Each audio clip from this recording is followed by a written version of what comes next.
આપ સર્વનું સ્વાગત છે અમારા પ્રોગ્રામ જીવન બને ખુશહાલીમાં। આજે આપણી સમક્ષ ઉપસ્થિત છે બ્રહ્માકુમારી ચેતનાદેવી કે જે આપ સર્વને પવિત્ર શ્રાવણ માસનું અનેરું મહત્વ સમજાવશે। તો ચાલો જાણીએ પવિત્ર શ્રાવણ માસનું મહત્વ અને જીવનને બનાવીએ ખુશહાલ। આપ ખૂબ જિજ્ઞાસુ છો।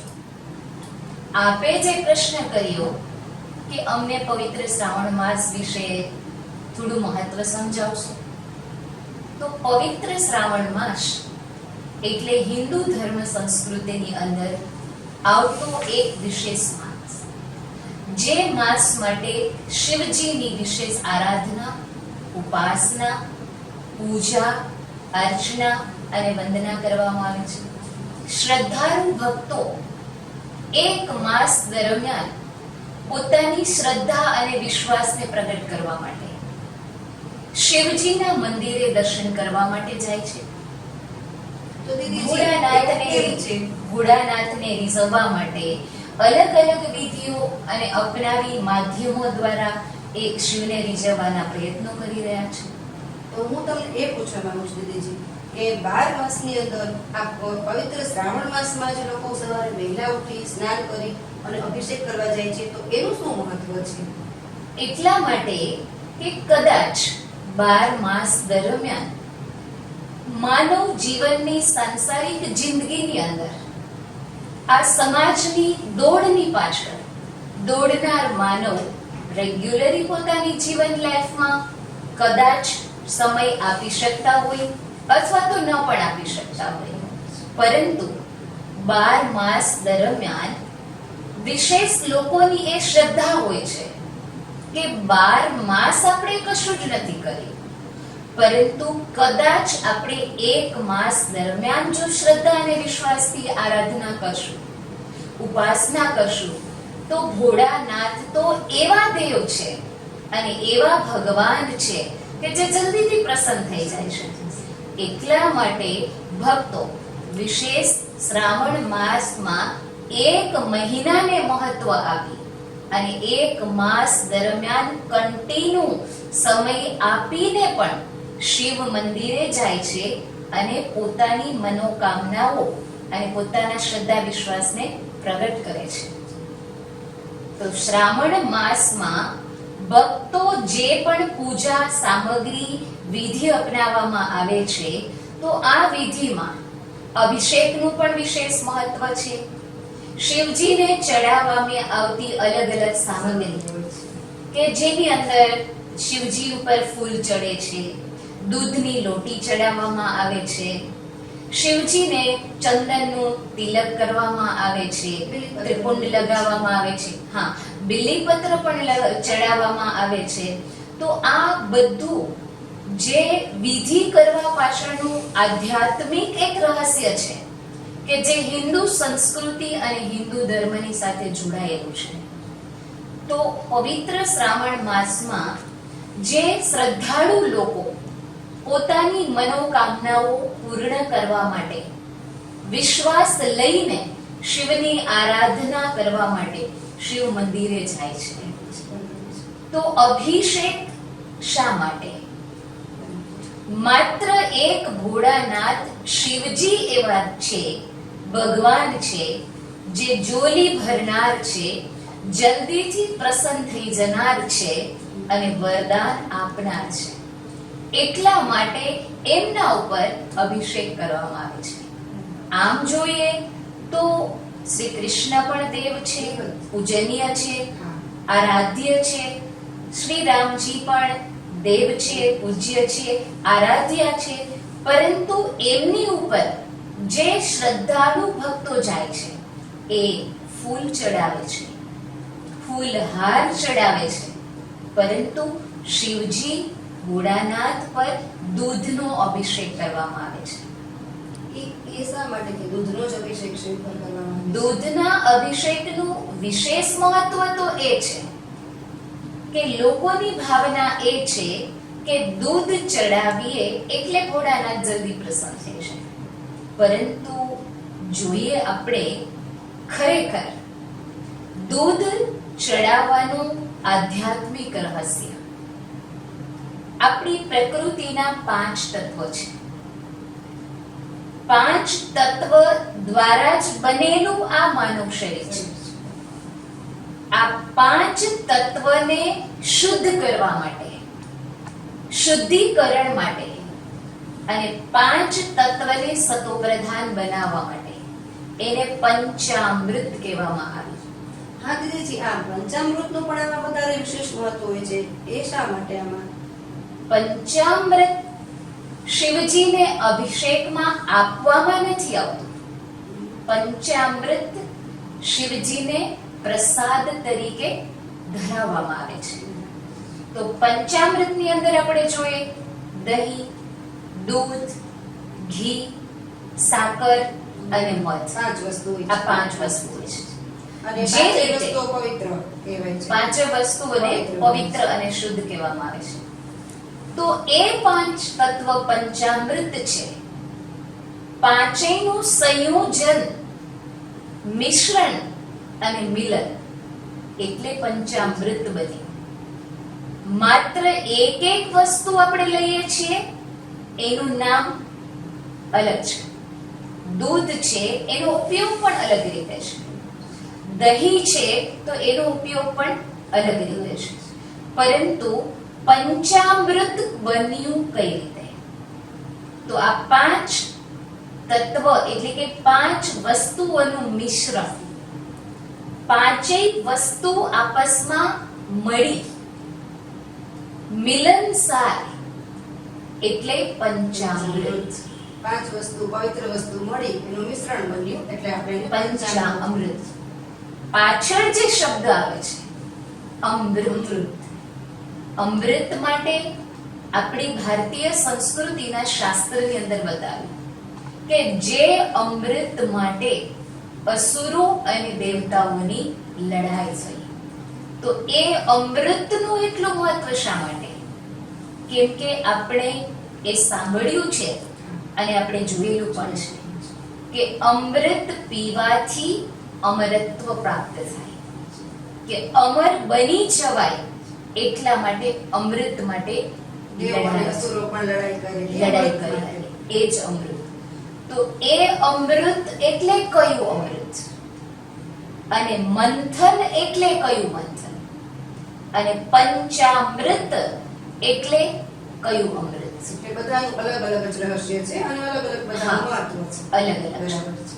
જે રીતે શાસ્ત્ર આધારિત આપણે જોઈએ તો શાસ્ત્રની અંદર આપણને વર્ણવેલ છે કે સમુદ્રનું મંથન થયું અને એ મંથન દ્વારા મંથનની જે વિધિ અપનાવવામાં આવી એ વિધિની અંદર બતાવવામાં આવ્યું કે સમુદ્ર મંથનમાં વાસુકી નામના નાગ દેવતા છે, એમને નેત્રા તરીકે ઉપયોગ કરવામાં આવ્યો.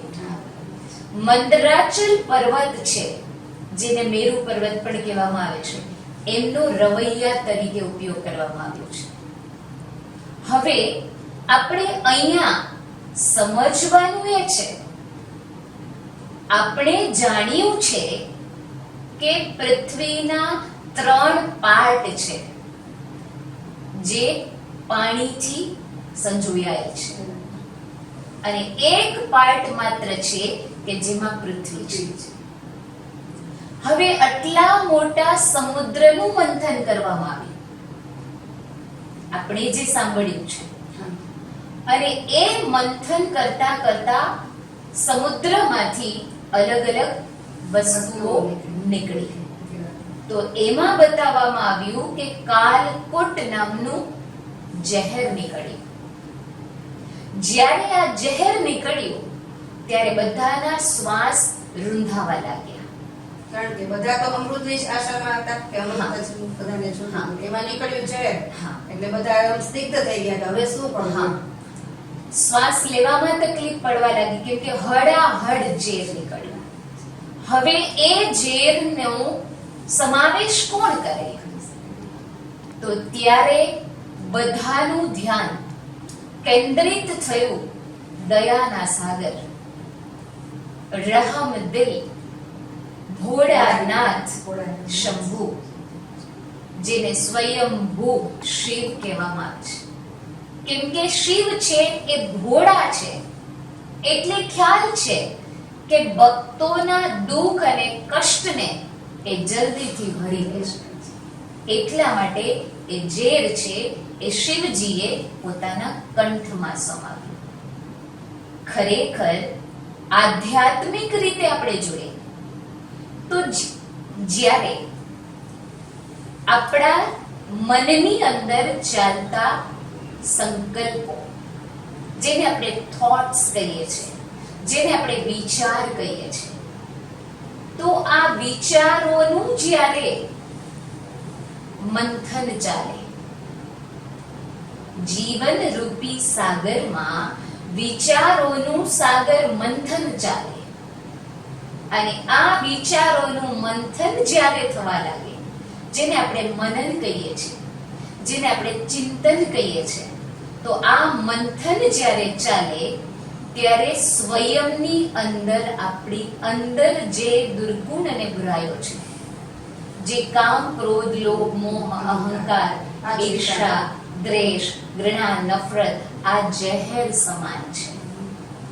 વર્તમાન સમયે માનવ જીવનની અંદર સામાજિક લેવલે જોઈએ કે વૈશ્વિક લેવલે જોઈએ કે પારિવારિક લેવલે જોઈએ, તો ઘરની અંદર જે વાયુમંડળ છે, તો આ વાયુમંડળ જોતા સમાજની અંદર પારિવારિક જીવન, વ્યક્તિગત પર્સનલ જીવન વર્તમાન સમયે કદાચ માનવ ફીલ કરી રહ્યા છે ઝેર સમાન બની ગયું છે. બધાના માટે એવું જ છે, ઝેર સમાન. કોઈને કાંઈ પણ તો હોય જ છે.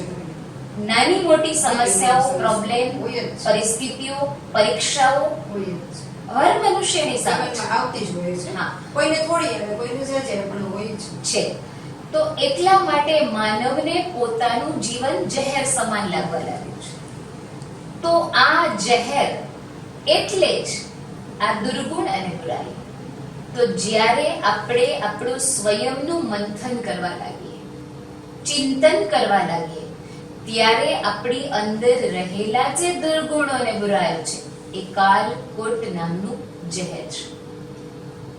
તો શ્રાવણ માસની અંદર આપણે કેમ ન એવો સંકલ્પ કરીએ કે મારી અંદર જે પણ દુર્ગુણ અને બુરાઈઓ છે, તો હું આ શ્રાવણ માસ નિમિત્તે, લોકો શ્રદ્ધા ભાવનાથી કોઈ ઉપવાસ કરે છે, ઉપવાસ કરતા હોય છે. કોઈ તો આખો મહિનો ઉપવાસ કરતા હોય છે, કોઈ 15 દિવસ, કોઈ એકાદ રીતે કરતા હોય છે, કોઈ ફલાહાર કરે છે, કોઈ એકટાણું કરે છે. તો જેવી જેવી શ્રદ્ધા, જેવી જેની શક્તિ, જેવી જેની ભાવના, એ પ્રમાણે લોકો પોતપોતાના સંકલ્પોને સિદ્ધ કરે છે.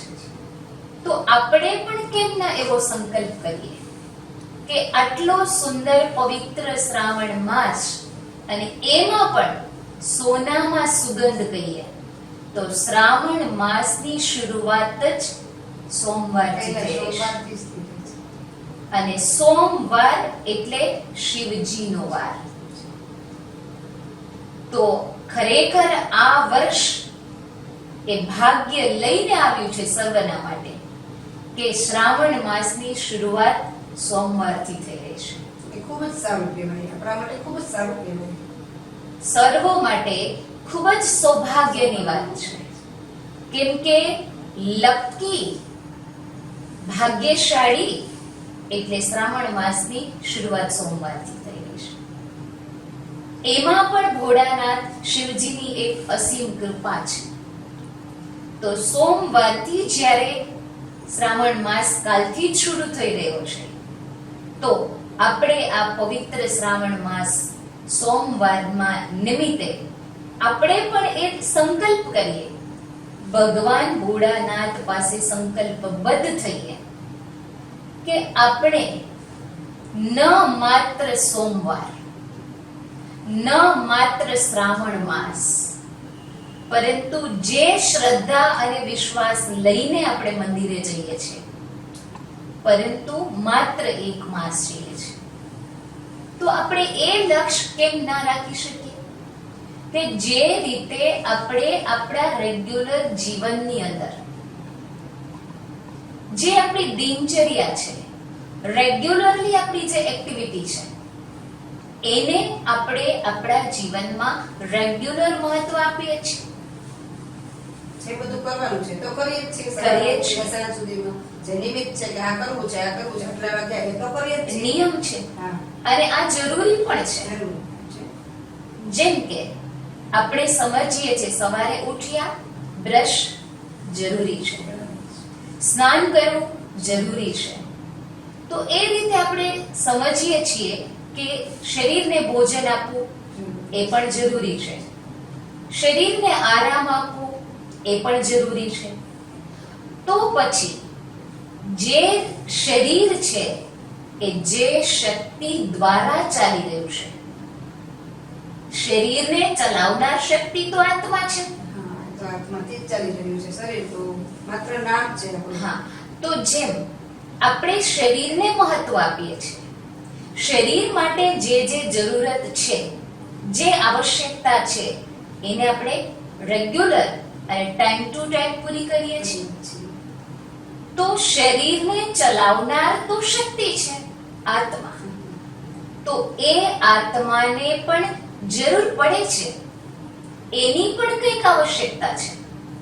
તો સાથે સાથે એ આવશ્યકતાને પણ આપણે મહત્વ આપીએ અને એ આવશ્યકતા પણ આપણે પૂરી પાડીએ. શા માટે જરૂરી છે?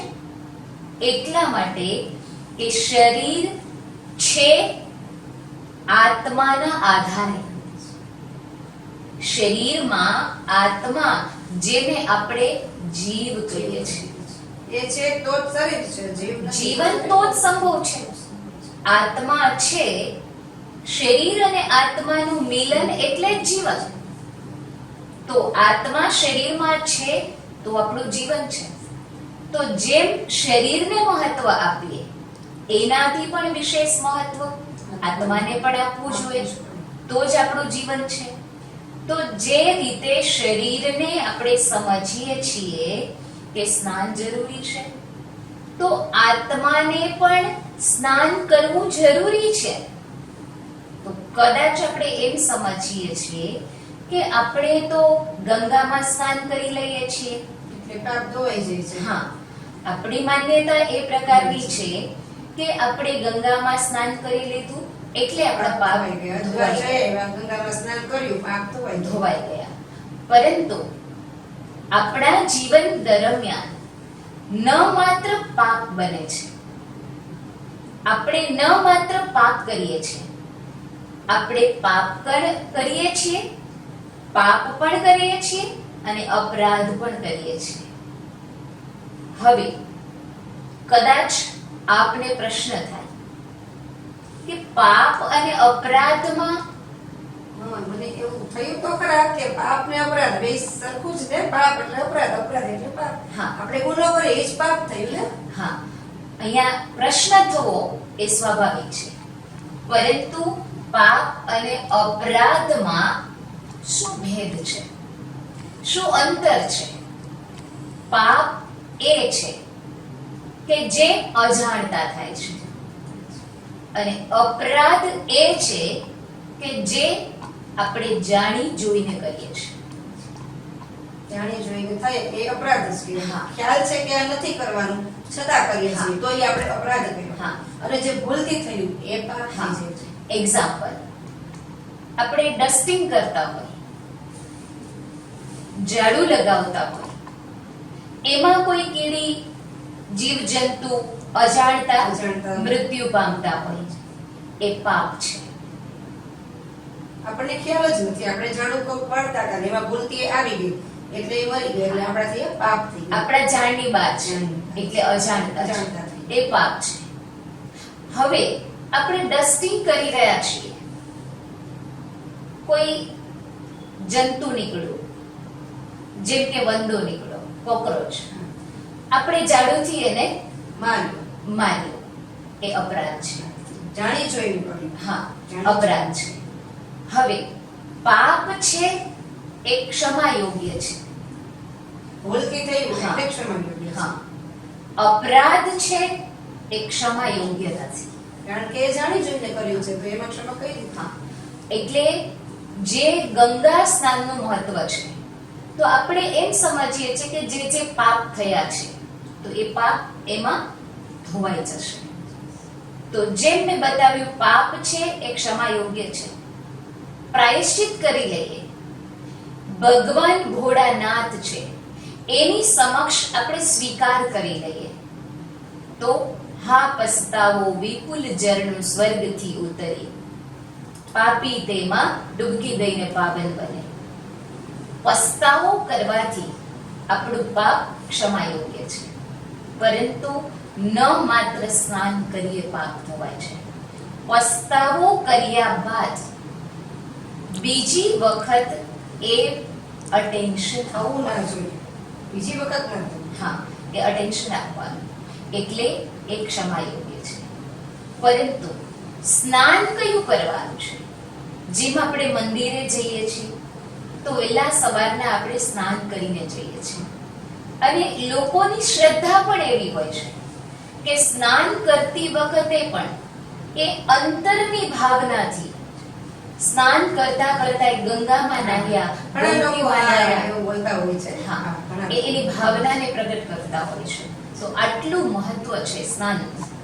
તો ન માત્ર પાણીના સ્નાનને મહત્વ આપીએ, એનું જ પણ મહત્વ છે, પણ સાથે સાથે જ્ઞાન રૂપી ગંગાના સ્નાનનું પણ મહત્વ છે. માત્ર શા? શરીરને જ ચોખ્ખું કરવું એ જરૂરી નથી, હા. એની સાથે સાથે આત્માને પણ ચોખ્ખું હા. કરવું જોઈએ. હવે આપણે વિચારીએ કે આપણે પાણીમાં સ્નાન કરી લીધું. પાણીમાં સ્નાન કર્યું એટલે આપણું શરીર છે, ચોખ્ખું થઈ ગયું. હા, એને પાણી સ્પર્શ કર્યું. શરીરની અંદર જે આત્મા છે એ આત્મા સુધી પાણીનો સ્પર્શ નથી થયો. તો પછી આત્મા સુધી પાણીનો સ્પર્શ થાય તો આત્માના પાપ તો સાફ થાય. સાફ થઈને આત્મા ચોખ્ખી થાય. હા, તો એ તો પાણી દ્વારા સંભવ નથી કે પાણી આત્મા સુધી આપણે પહોંચાડી શકીએ. આ તો ખાલી શરીરને જ સાફ કરે હા. છે. તો આત્માને સાફ કરવા માટે ભોળાનાથ ભગવાન શિવજી પ્રસન્ન થઈને સ્વયંભૂ ધરતી ઉપર પધારે છે. ક્યારે? યદા યદા હિ ધર્મસ્ય ગ્લાનિર્ભવતિ ભારત અભ્યુત્થાનમ ધર્મસ્ય તદાત્માનં સજામ્યહમ પરિત્રાણાય સાધૂનાં વિનાશાયશ્ચ દુષ્કૃતાં સંભવામિ યુગે. તો ભક્તોના પાપ ધોવા માટે, આત્માને સ્વચ્છ બનાવવા માટે સ્વયં ભોળાનાથ ધરતી ઉપર આવે છે. અને વર્તમાન સમય એ પણ સુહાવની ઘડી છે કે સ્વયં ભોળાનાથ ભગવાન ધરતી ઉપર આવી ગયા છે, અને આપણી આત્માને સાફ કરવા માટે, આત્માનો મેલ ધોવા માટે આપણને જ્ઞાન ગંગામાં સ્નાન કરાવી રહ્યા છે. આપણી આત્માને ચોખ્ખી કરવા માટે આવી હા. ગઈ છે. તો આપણે માત્ર શરીરના સ્નાનને મહત્વ ના આપીએ, શરીરની સફાઈને મહત્વ ના આપીએ, પણ સાથે સાથે આત્માને સ્નાન કરાવવા ઉપર પણ અટેન્શન આપીએ. તો આત્માનું સ્નાન એ તો જ્ઞાન દ્વારા જ સંભવ છે, અને એ જ્ઞાન આપનાર એ જ્ઞાન સાગર ભોળાનાથ શિવજી છે. તો આપણે પવિત્ર શ્રાવણ માસમાં એ દ્રઢ સંકલ્પ કરીએ, જે રીતે વ્રત કરનાર એ દ્રઢતા અપનાવે છે કે મારે આખો મહિનો ઉપવાસ કરવો કરવો જ છે. છે. આખો મહિનો સંકલ્પ જ કરે છે. હા. કરવો જ છે એટલે એ કરી શકે છે. વ્રત લીધું હા, એટલે એ વ્રતને એ ગમે તે રીતે પૂર્ણ કરે કરી છે. શકે છે. એમ આપણે પણ એક વ્રત લઈ શકીએ છીએ, અને લેવું પણ લેવું જોઈએ. પણ જોઈએ, લેવું જોઈએ. એટલે આપણે એક સંકલ્પબદ્ધ થઈએ સ્વ ઈચ્છાથી કે જે રીતે હું આ સ્નાનને મહત્વ આપું છું, તો એ સાથે સાથે હું મારી આત્માને પણ જ્ઞાન સ્નાન કરાવું, જેનાથી આત્માનો પણ મેલ સાફ થઈ જાય. કેમ કે છે મેલી ચાદર ઓઢ કે कैसे मैं आपके पास आऊं. તો જ્યાં સુધી આત્મા ઉપર મેલ છે, પાપ કર્મ અને વિકારોનો બોજો છે, ત્યાં સુધી આપણે ભોળાનાથની સન્મુખ જાશું તો ખરા. કેમ કે શ્રાવણ માસ આવ્યો છે એટલે આપણે જશું ખરા. પરંતુ અંદરથી આપણને ખુદને ગિલ્ટી મહેસૂસ થશે. કેમ કે અંદર કંઈક કચરો છે અને આપણે ભગવાનની સન્મુખ જઈને કંઈક યાચના કરી રહ્યા છે. તો આપણે સાથે સાથે એ પણ લક્ષ્ય અપનાવીએ કે આત્માનો મેલ પણ સાફ થઈ જાય. તો માત્ર એ સત્સંગને જ મહત્વ ના આપીએ, પણ આ શ્રાવણની જ્ઞાન શૃંખલામાં એ સત્સંગને પણ મહત્વ આપીએ કે સત્યનો સંગ થાય. માત્ર કીર્તનનો સત્સંગ, માત્ર કથાનો સત્સંગ, એ સત્સંગ જરૂરી છે, પણ સાથે સાથે સત્યનો સંગ પણ જરૂરી છે. તો સત્ય કોણ? આ વિશ્વની અંદર જોઈએ તો સમસ્ત સત્ય કોણ? સંપૂર્ણ સત્ય કોણ? ત્યારે આપણે બોલીએ છીએ સત્યમ શિવમ સુંદરમ. એનો મતલબ શું થયો? કે સંપૂર્ણ સત્ય તો એક શિવજી છે. અને એ શા માટે સંપૂર્ણ સત્ય છે? એટલા માટે કે શિવજીને અજન્મા કહેવામાં આવે છે. તો આપણે સંકલ્પબદ્ધ થઈએ કે જે રીતે સ્નાનને મહત્વ આપ્યું, તો એ રીતે આત્માના સ્નાનને પણ મહત્વ આપીએ. જે રીતે શ્રદ્ધાળુ ભક્તો છે, ધર્મ પ્રેમી ભક્તો છે, પ્રભુ પ્રેમી માનવો છે, એ એક માસ માટે વ્રત લે છે અને એ વ્રતની અંદર એટલી દ્રઢતા અપનાવે છે અને કન્ટિન્યુ એક માસ સુધી ઉપવાસ કરે છે. તો એ આ વ્રતને મહત્વ આપે છે.